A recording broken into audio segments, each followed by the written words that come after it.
Welcome back. We've been here all day for you folks. We are back to a more perfect union, the Hill's 3-day virtual festival. Our last segment today will highlight leadership in action. We're going to be speaking with some of the brightest minds in the nation. And joining me for the ride is one of the brightest minds in our shop. Happens to be the editor-in-chief, my boss at the Hill, and my friend Bob Cusack. It's great to be with you, Bob. Thank you for joining us. I'm sorry you're wearing a tie. Oh, no, it's fun to be part of the whole tie the thing? festival. Is that like, it's just what I do. It's my thing. Well, anyway, never a tie with me. We're ready to get started, but first a gentle reminder. You can tweet us at The Hill Events using the hashtag #TheHillAMPU. That's The Hill, a more perfect union. We're broadcasting live, and we're going to take your questions throughout the program. Send them in. And if you experience any trouble with the live stream, do not throw your computer through the window. Just push refresh, and all will be well. With that, my first guest is Tom Fanning, Chairman, President, and CEO of Southern Company, who joins me today to discuss protecting our nation's energy networks from the multitude of threats they face in our increasingly digital world. Full disclosure, Southern Company is one of the sponsors of our festival, and I'm really glad they are. But I'm eager to hear from Tom about the issues that keep him up at night and what his idea of America is. Tom, it's great to see you. Let me just open the door on this because I've talked to folks in the White House, talked to Senator Mark Warner and others, and they said, there is a security and stability around our grid and our energy providers, but they're also under siege. Can you give our audience an understanding of how under siege our energy infrastructure is? Yeah, and it's not just our energy infrastructure, Steve. It's really all of the critical infrastructure that drives the American economy. It's all under siege. Let me just give you some examples. A company like Southern Company, so we're about a little bit smaller, but roughly the size of Australia in terms of energy production. We get attacked about 3 million times a day. Now that varies. And the word I use, attack, a lot of it is like that they're casing the joint. You're in your house, somebody drives up and they're recording how many times you're in, you're out. Do you go out the front door? Do you lock your windows? They're all over the place. And sometimes there are, no kidding, attempts to get in. So 3 million times, and it varies based on geopolitics and all sorts of things. But we're not alone. The American economy is just crazily under attack. I'm the only private citizen CEO-looking person on the Cyberspace Solarium Commission. When Solarium was originally put in place, it was under the leadership of President Eisenhower, post-World War II, and looking at a map, on your right was the Soviet Union, and on your left was effectively NATO. And the imagination of conflict at that time was a tank battle on the plains of Poland. In fact, now, Steve, the conflict with cyber warfare is not some political thing in Poland. It is somebody trying to get into our telecommunication network, somebody trying to subvert the electricity grid, somebody trying to get into our financial systems, and so on. And so the unique thing about where we are in this environment is that we can't fight this war on somebody else's beach. That has been our Defense Department dogma for 100 years. What we have to do now is understand how the private sector can work with government in a reimagined way to really protect our national security. Tom, just listening to you just gives chills down my spine. It sounds like hybrid war, hybrid conflict, disinformation, malware. How prepared is America both on the defense side of that and on the offense from your perspective and what you know? Yeah, I'm telling you, Steve, it's an enormous challenge. I think there are 3 big pillars of effort in America right now. The first is effectively to define acceptable behaviors in cyberspace. Friend and foe alike. What is okay? Acceptable behavior, where is within the white lines, what is outside the white lines, what the consequences are. The full faith and power of the United States behind those consequences could be diplomacy, it could be economic, it could be military. So understanding, shaping behavior is, I think, the first thing we have to do. Second thing, harden the attack space. We know that the attack vectors are coming in all the time, and it's pervasive. I mean, like I said, for us, 3 million times a day, every day. So what can the private sector do to reimagine the relationship between us and the federal government? If you can't fight the wars on somebody else's beach, and given the fact that something like 85% or more of the critical infrastructure in America is owned by the private sector, we do have to, what I say, reimagine the relationship of national security and defense, where the private sector actually collaborates, that they share the responsibility. It is a joined effort between the private sector with the intelligence community, our sector-specific agencies, the folks that will hold the bad guys accountable, right. DOD, FBI, Secret Service, U.S. Cyber Command.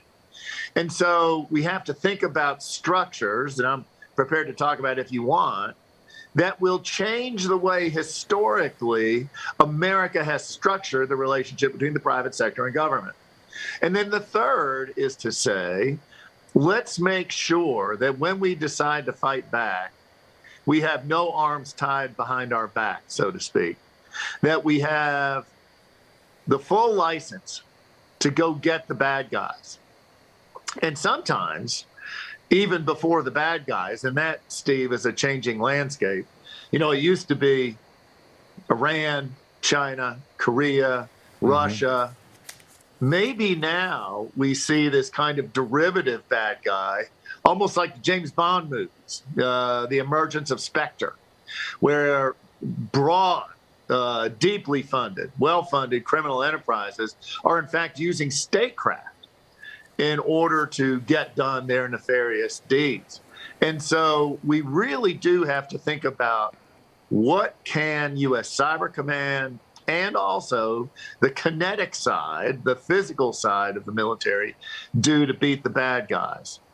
And it's very interesting. They call the phraseology we use here is persistent engagement. Maybe there is a reason for us via Cyber Command and other means to have an ongoing continuous presence outside our normal boundaries, to engage the people and gain forewarning before actually they make the existential threat a reality here in the United States. Well, Tom, you've been leaning in on this for a long time, and I don't know where you are on it, but what I've heard from Senator Mark Warner is that we need to change that relationship between the private sector and the government, that the government needs to have reported from industry when a serious breach has occurred. And I know a lot of your colleagues in industry are opposed to that. What are your views on, this breach reporting, which is, not the 3 million hits you're getting a day, but the one really deep nefarious one, or the two or the three that get through, and the reporting dimensions of that? Steve, big stuff. And I'll tell you, this has been a passion of mine for some time now. I think I started working on this in earnest, this point, probably 5-6 years ago. And I'll bet you some of the people in the private sector may think I've got 3 6s on my forehead, for heaven's sakes. But here's the reality. We cannot rely on sharing. The idea that somehow when something happens, we let somebody know it's too slow, it's incomplete, it doesn't serve our interests as a nation well at all. And in fact, look, remember, I'm not talking about punks, thugs, and criminals. I'm talking about the existential threat. I'm talking about the ability for a really dangerous situation where they can interrupt telecom, the financial systems, electricity, destroy our American economy. So those are the things I'm focused on. And for those things, we've adopted the concept of, it has this unfortunate acronym of SICI, but it's systemically important critical infrastructure. And so as a nation, we must really understand where the heart of an existential threat may arise. And in that regard, we've got to work in real time is the aspiration so that the intelligence community, the defense people, our sector-specific agencies, all see the battlefield at the same time we see it. We can't rely on sharing to get that done. We must have a joined effort, a single presence of all these people working together to protect America and its most important assets. So you now, that doesn't have to be everywhere. Yeah, and you're further along than many of the other leaders in industry on that. The electricity grid, the financial system, we absolutely have to have that. Yeah, so you're further along in this than many of your other industry. I think you're further along than many members in Congress that are hawks on this. But let me just ask you another dimension about it. You're one of the few people I know who've met and briefed President Obama on this, met and briefed President Trump on this, met and briefed President Biden on this. What is your candid take on our, because I have to say, after Colonial Pipeline, after a lot of this stuff, it looks like we're chasing the wagon. And I'm just wondering, when you kind of get me, not to be nice to these presidents or anything, but how literate are they, how aware are they, and how willing are they to put resources and enforcement into this in a credible way? Yeah, Steve, look, I walk the halls of Congress continuously, and as you mentioned, I have worked with all these different administrations. Everybody, I think, gets the idea how important this is, but it's so hard to kind of get your arms around and get people to understand it. It's a bit like, Steve, I take you to a beach and I say, Steve, look out there. There's this giant submarine battle going on, and you can't see a darn thing. All you see is the ocean. Unless we know there is ongoing lethal activity, something cataclysmic happens, and you go, oh, I get it. That's what's happening. Well, in fact, that's a lot like cyber warfare. Like I mentioned, millions, probably hundreds of millions attacks a day on American infrastructure that we have to defend. Here's what I would suggest. It's funny. I kind of got into this, I think, because in my own industry, I'm the only CEO that was ever a CIO, Chief Information Officer. But I'm telling you, Steve, many days I thought that stood for career is over. It's a really hard job. But here's what I think. People get how serious it is. People see the consequences of nefarious action. If you go back to the Cyberspace Solarium Commission report, in my view, that is the best blueprint for action. Now, here's the other thing that we have to have. It's not enough to have a report. You got to put it into legislation.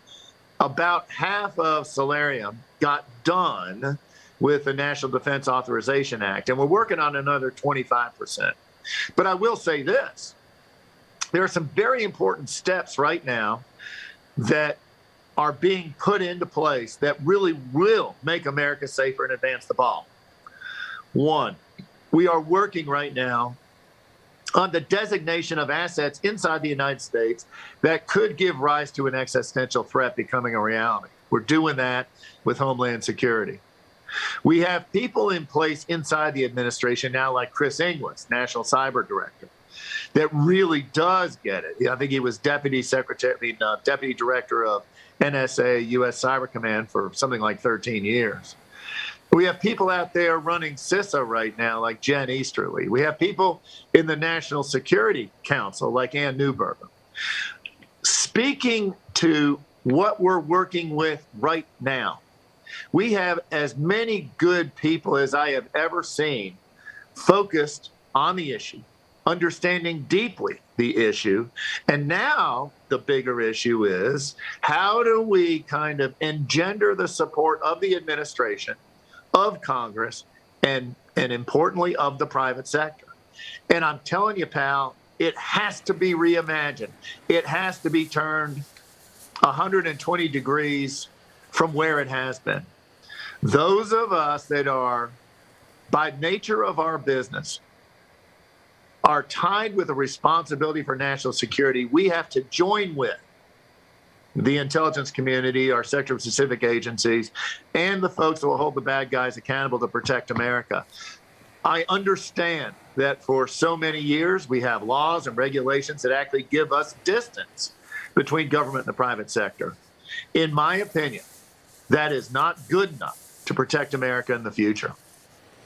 Tom, just one real quick question. I mean, it's very powerful what you just said, and laying down, the urgency of action and the breadth and scale and rethinking this. My understanding is that there are no appropriations in the infrastructure bill that's still pending in the House of Representatives to do some of these things. That the thought is, let's get a different spending bill. Does that bother you? Steve, not really. I think we got a great deal done on the National Defense Authorization Act. Okay. There's plenty of vehicles left with broad bipartisan support that I think will advance the ball. I think the next big thing is to get a definition of what is systemically important defined, then to create a joint collaborative environment that is a place, physically and virtually, where the private sector will come together with the intelligence community and the rest of government, including DoD Cyber Command, so that we can join together in first illuminating the battlefield and then taking action as necessary. I just want to tell our audience that I've interviewed Republican secretaries of energy, Democratic senators of energy, heads of the shops in the White House in both places, and they all respect Tom Fanning, who's president, chairman, and CEO of Southern Company. Tom, thank you so much for elucidating, so many of these very, very vital issues that we don't often get time to discuss. Really appreciate it. I also want to tell people to look up the Cyberspace Solarium Commission. It does have public reports. It's very important, and I'm really happy within this rubric of talking about a more perfect union that we're also talking about how to defend this union. So, Tom, thank you so much for this conversation and for supporting these conversations. Steve, thank you. You're always great. And this really is a public service. We've got to get the word out.